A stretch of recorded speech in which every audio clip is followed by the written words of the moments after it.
because it is really important that we address the support that we're all able to put in, particularly as we go into the winter. And here we have the Coalition of the Willing today, you had the EU yesterday, but we are all working with President Trump, and therefore we are all working as one wider coalition here in relation to the support we need to put in for Ukraine. On missiles, we've put in more missiles from the UK in recent days and weeks, and pushing the case for long range. It is really important that we do have long range, and those discussions are ongoing. And of course the protection of energy, because Putin is attacking the energy in Ukraine, and that needs protection. We've had discussion today about how we can stop those attacks and how we can better protect those energy suppliers.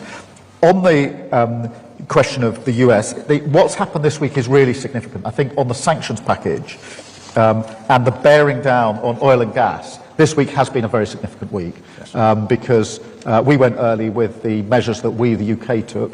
President Trump came in with really important measures that have had a real impact. And then, of course, the EU followed in with a further package of sanctions this week as well. And I think if I was to pick out one thing this week that was of most significance, it would be the combined impact of those packages, not only because of the impact they have on the Russian economy and the pressure that they put on, but also because they demonstrate the point that whether it's the Coalition of the Willing, the EU or the US, we are all coordinating clearly in our efforts to support Ukraine and effectively doing so.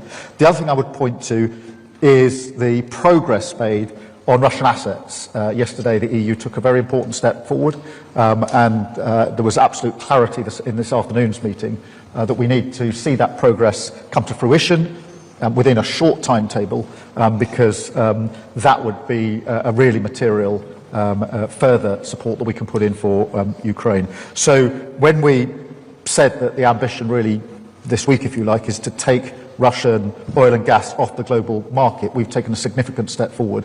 I would also add that the measures or the movement in position by India and China in relation to Russian energy and oil in particular are also significant. I think what you'll detect behind that is the sort of coordination and discussions that are going on, have been going on today, are going on between us pretty well all of the time, and having a very significant impact on Russia, because we must put Ukraine in the strongest position. This is going to be a hard winter, of course, particularly when it comes to protecting energy, and it is very important that whilst, of course, we want to get to a ceasefire and a lasting peace, we will, in my view, only get there if we put Ukraine in the strongest possible position. We must never lose sight of that aspect of it.